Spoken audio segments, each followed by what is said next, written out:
உலகெங்கிலும் வாழும் spiritual tax தமிழர்களுக்கு அன்பு வணக்கம். நான் ஜோதிடர் குரு வரதராஜ பெருமாள். நம்ம சேனலில் வரக்கூடிய நிகழ்ச்சிகளில் ஜோதிடம் சார்ந்து அதை கிரக பயிற்சிகள், சனி பயிற்சி, குரு பயிற்சி, அது போக ஆன்மீக தகவல்கள் எல்லாம் பேசிகிட்டு இருக்கோம். ஸோ அந்த வகையில் இந்த நிகழ்ச்சியும் ஒரு தனித்துவமான நிகழ்ச்சி தான். என்ன ஒரு விஷயம் பேச போகிறோம் அப்படின்னு கேட்டிங்க அப்படின்னா எல்லாருமே கேள்விப்பட்டிருப்போம். இந்த மாந்தி அப்படின்ற ஒரு கிரகத்தை எல்லாம் கேள்விப்பட்டிருப்போம். ஸோ அதை பற்றி டீட்டெயிலாக உங்கள்கிட்ட சொல்லலான்றதுக்காக தான். இந்த மாந்தியோட முக்கியத்துவம் ஒரு ஜோதிடராக எங்களுக்கு நல்லா தெரியும். எதனால அப்படின்னு கேட்டிங்கன்னா, எக்ஸாம்பிள் நான் சொல்கிறேன்னே, இப்போ நம்ம தமிழ்நாடு தவிர்த்து மற்ற மாநிலங்களில், அதாவது கேரளா, ஆந்திரா, நார்த் இந்தியா கூட பார்த்திங்கன்னா ஜாதகம் கணிக்கும் போதே மாந்தியை குறிப்பிட்டுருவாங்க.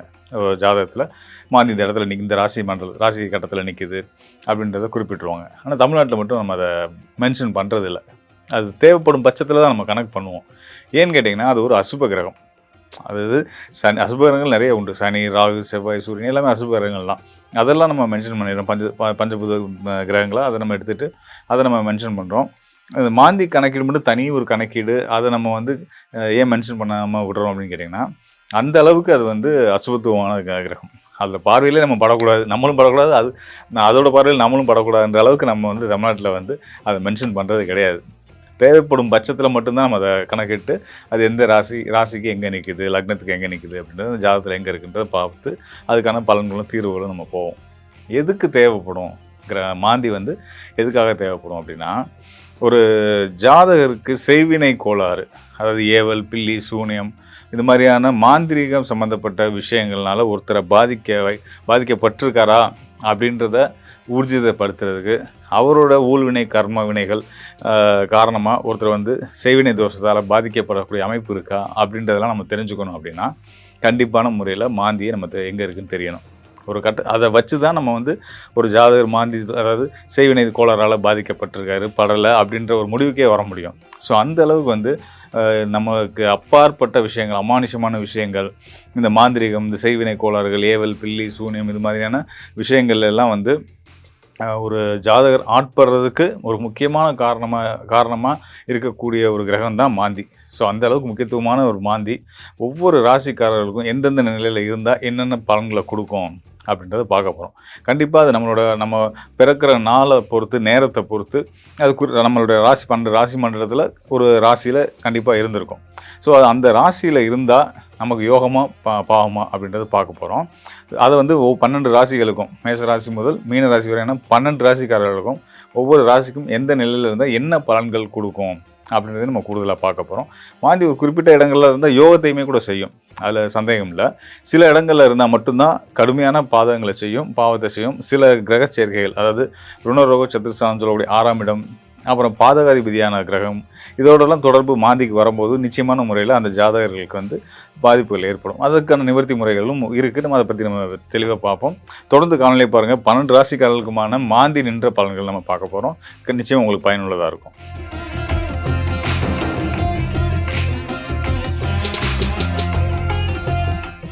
அதாவது மேஷ ராசி காலபுருஷ தத்துவத்தில் பார்த்திங்கன்னா, முதல் ராசியாக வரக்கூடிய மேஷ ராசிக்காரர்களுக்கு மாந்தி எந்தெந்த நிலைகளில் இருந்தால் மனக்கலக்கங்களையும் சங்கடங்களையும் செய்வினை இந்த மாதிரியான கோளாறுகளை செய்யும் அப்படின்றத பார்க்கலாம். அதாவது முதல் ராசியான மேஷ ராசியிலே மாந்தி இருக்கும் பட்சத்தில் அந்த ராசிக்காரர்களுக்கு, மேஷ ராசிக்காரர்களுக்கு, அந்த ஜாதகர்களுக்கு நிறைய குற்ற உணர்வுகள் இருந்துக்கிட்டே இருக்கும். காரணமற்ற குற்ற உணர்வு, எந்த ஒரு தப்பும் செஞ்சுருக்க மாட்டாங்க. பொதுவாக மேஷராசி அப்படின்னாலே பார்த்திங்கன்னா நேர்மைக்கு பேர் போனவங்க, தலைமை பண்புக்கு பேர் போனவங்க, எல்லா விஷயத்தையும் சரியாக நடந்துக்கணும்னு நினைக்கக்கூடியவங்க. அப்படி இருந்தாலும் கூட ராசியில் மாந்தி சம்மந்தப்படுது அப்படின்னும் போது தேவையற்ற பயங்கள்னால, ஏதோ காரணமற்ற ஒரு விஷயங்கள்னால எல்லாம் நினச்சி இவங்களா ஒரு கற்பனைக்கு போய்கிட்டு தன்னை ஒரு தாழ்வு மனப்பான்மை, உண்மையிலேயே ரொம்ப சுப்பீரியாரிட்டியான ஒரு காம்ப்ளெக்ஸ் கொண்ட ஒரு ராசி அப்படின்னு கேட்டிங்கன்னா மேஷராசியை சொல்லலாம். அந்த மேஷராசிக்காரர்களுக்கே பார்த்திங்கன்னா மாந்தி ராசியில் அமரும் போது தாழ்வு மனப்பான்மையும் குற்ற உணர்ச்சியும் கொடுத்துட்டே இருக்கும். அதுக்கெல்லாம் காரணம் இருக்குமான ஒன்றுமே இருக்காது. ரொம்ப நார்மலாக நல்ல விதமாக இருந்துகிட்டு இருப்பாங்க, ரொம்ப போல்டான பர்சனாக இருப்பாங்க. நாம் பார்த்துக்கிட்டு இருக்க பட்சத்தில் மாந்தி அமர்ந்துருச்சு அப்படின்னா அப்படியே அவங்களோட கேரக்டர்ஸ் ரிவர்ஸில் மாறிடும். ஸோ இந்த ராசியில் அமரும் போது மாந்தி இந்த வேலைகளை செய்யும். அதே ராசி அதே இடத்துல மேஷராசிக்காரர்களுக்கு மாந்தி 2ஆம் இடத்துல தன குடும்ப வாக்குஸ்தானத்தில், ராசிக்கு 2ஆம் இடமாக வரக்கூடிய தன குடும்ப வாக்குஸ்தானத்தில் அமரும்போது உங்களுடைய மேஷராசிக்காரர்களுக்கு வார்த்தைகள் ரொம்ப ரொம்ப கவனம் தேவை.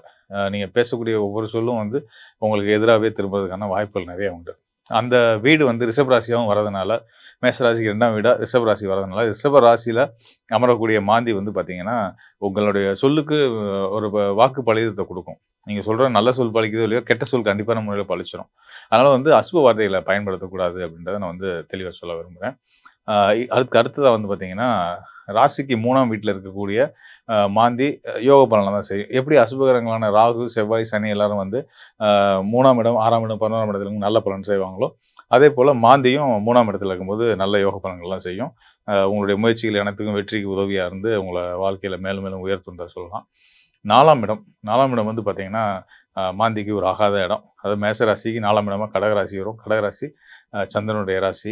அந்த கடகராசி சந்திரனுடைய ராசியில மாந்தி சம்மந்தப்படும்போது மேஷ ராசிக்காரர்களுக்கு அ இந்த மாந்திரீகம் இந்த மாதிரியான விஷயங்கள ஆர்வத்தை ஏற்படுத்தி, அதில ஈடுபாட குடுத்து, அது சார்ந்த விஷயங்கள்ல ஈடுபட்டு, நேர விரயம், கால விரயங்கள செய்யக்கூடிய ஒரு ஒரு விஷயத்த செய்யும். அதனால பிரயோஜனம் இருக்கா? அதனால பக்தியில உயர முடியுமானா கிடையாது.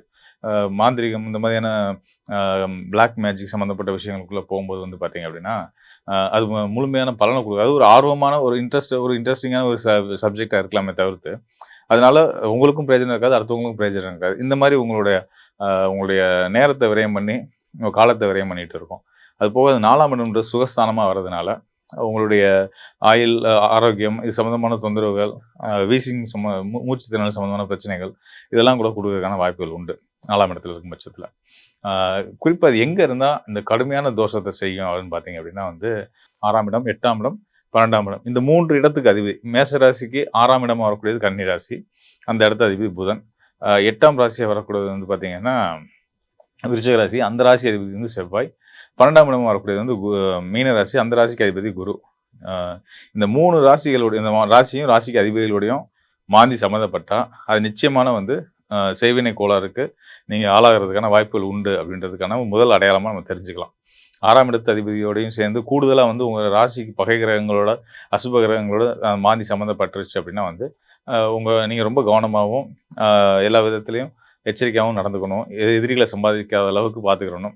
யாருக்கும் நம்ம அறிஞ்சும் அறியாமலும் தொந்தரவு இல்லாம நடந்துக்கிறத பார்த்துக்கிறணும். அப்படி இருக்கும் பட்சத்தில் இதுக்கு என்ன தீர்வு அப்படின்னு கேட்டீங்க அப்படின்னா, நிறைய வழிமுறைகள் இருக்கு. என்ன காரணங்களால லக்னத்து அடிப்படையில அது எந்த தொடர்புல அது ஏற்பட்டிருக்கு அப்படின்றத பார்த்து, ராசிக்கு அடிப்படையில நம்ம 6ஆம் இடத்து அதிபதியோட சேர்றதுனால மாந்தி தோஷம் வேலை செய்யும் அப்படின்ற நேரத்துல, அதேபோல லக்னத்துக்கும் நம்ம பார்த்து, அதன் மூலியமா உங்களுக்கு வந்து அதுக்கான சரியான தீர்வுகள வந்து நம்ம வந்து உங்க ஜாதகத்த தொடர்ந்து அனலைஸ் பண்ணி பார்க்கும்போது தான் நமக்கு அதுக்கான சரியான துல்லியமான தீர்வுகள குடுக்க முடியும். பொதுவா இந்த மாந்தி தோஷம் அப்படின்றது வந்து பார்த்தீங்கன்னா, ஒரு என்ன சொல்றது, இந்த செய்வினை, ஏவல் இந்த மாதிரியான கோளாறுகள தான் குடுக்கும். பிரேத சாபத்த குடுக்கும். அதனால வந்து மறைந்த முன்னோர்களுக்கு குடுக்க வேண்டிய திதி, தர்ப்பணங்கள சரியான முறையில அமாவாசை காலங்கள்ல குடுத்து வந்துட்டு இருந்தீங்கனாலும் உங்களுக்கு நல்லது. அதுபோக இந்த காக்கா, குருவி போன்ற பறவை இனங்களுக்கு அ வழக்கமா உணவு குடுக்குறத வழக்கமா வச்சுக்கிட்டீங்கனாலும், உங்களுக்கான இந்த மாந்தி தொந்தரவுகள் வந்து பெரிய அளவுல பாதிப்புகள குடுக்காது. அதையும் சொல்லலாம்.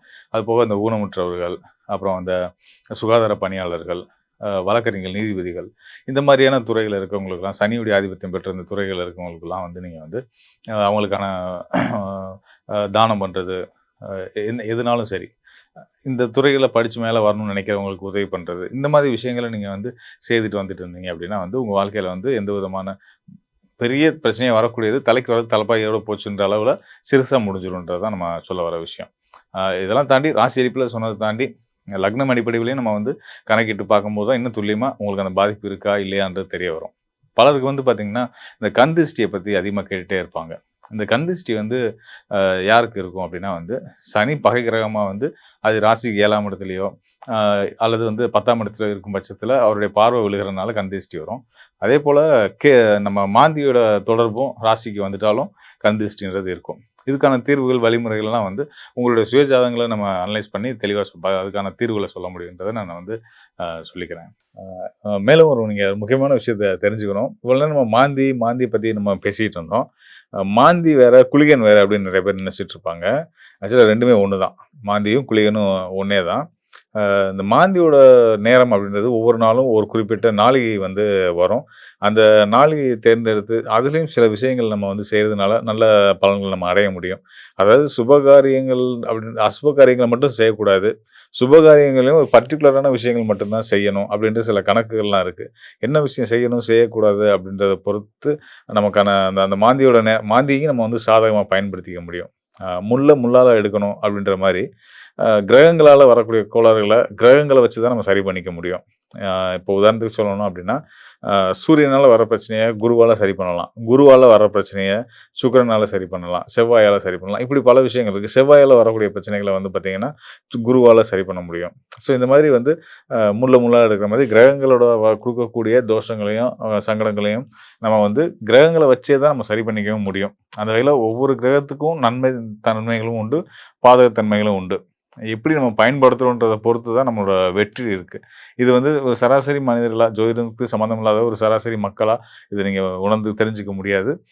ஒரு தேர்ந்த ஜோதிடர்களால உங்களுக்கான இந்த விஷயங்கள உங்களுக்கான சரியான முறை எந்த கிரகம் உங்களுக்கு யோகத்த செய்யும், எந்த கிரகத்தோட நேரத்தில என்ன விஷயத்த நம்ம செய்யலாம், என்ன தசாபுத்தி காலங்கள்ல என்னென்ன விஷயங்கள தவிர்க்கணும், என்னென்ன தசாபுத்தி காலங்கள்ல என்னென்ன விஷயத்த தைரியமா செய்யலாம், அப்படின்ற கைடன்ஸ்லாம் குடுக்க முடியும். இதில பர்ட்டிகுலரா இந்த மாந்தி நம்ம ஏற்கனவே சொன்ன மாரி வந்து பார்த்தீங்கன்னா, மாந்தி, குளிகன் இதில வந்து அசுப காரியங்கள் அதாவது நம்ம ஜாதகம் வெளிப்படையா பார்க்கும்போது நல்லா இருக்கு. இதில எதுவும் தொந்தரவு இல்ல. அப்படின்ற மாரி இருக்க நேரத்திலயும் நமக்கு ஏதாவது பாதிப்பு, அதாவது உடல் ரீதியான பாதிப்பா இருக்கலாம், கடன், தொழில் சார்ந்த பாதிப்புகளா இருக்கலாம், கடன் சார்ந்த பாதிப்புகளா இருக்கலாம், உறவு ரீதியான பிரச்சனைகளா இருக்கலாம். நல்லா ஜாதகம் நல்லா இருந்து இந்த மாரி பிரச்சனைகள் இருக்கு அப்படின்னு வரும்போது தான், அடுத்த கட்டமா தான் வந்து நம்ம வந்து மாந்திய செக் பண்ணி பார்க்க போறோம். ஸோ பார்க்கும்போது அது கண்டிப்பா அதுதான் ஒரு காரணமா இருக்குன்றத நம்ம வந்து கண்ண மூடிட்டு சொல்ல முடியும். எல்லாமே ஜாதக நிலையில பொதுவான ஜாதகத்தில நல்லா இருக்கு அப்படின்னா, மாந்திய கணக்கிட்டு பார்த்து தான் உங்க பிரச்சனைக்கான தீர்வு அங்க தான் எடுக்க முடியும். ஸோ அதனால வந்து அ ஒரு நீங்க போயிருப்பீங்க, பார்த்துருப்பீங்க. என்ன பார்த்தாலும் ஜாதகத்தில நல்லா தான் இருக்குன்னு சொல்றாங்க. ஆனா நான் கஷ்டப்படுறது எனக்கு தான் தெரியும். அப்படின்ற வருத்தம் இருக்கிறவங்க, சுய ஜாதகத்தோட இந்த டிஸ்ப்ளேல இருக்க என்னுடைய எண்ணுக்கு தொடர்பு கொள்ளுங்க. உங்களுடைய மாந்தி, உங்க விதி, மதி, கதி இந்த 3 நிலைகள்லயும் உங்களுக்கு மாந்தி என்ன ரோல் பண்ணுது? உங்களுக்கு அது தொந்தரவு தான் பண்ணுதா? இல்ல யோகத்த செய்ற நிலையில இருக்கா? இல்ல எதுவுமே பிரச்சனை இல்லையா? வேற எதுவும் காரணங்கள் இருக்கா? இப்படின்ற விஷயங்கள இன்னும் தெளிவா, துல்லியமா தெரிஞ்சுக்கணும் அப்படின்னா, எனக்கு தொடர்பு கொள்ளுங்க. கண்டிப்பா உங்களுக்கு உதவ நான் தயாரா இருக்கிறேன். நன்றி மக்களே! மீண்டும் ஒரு நல்ல நிகழ்ச்சியில சந்திப்போம்.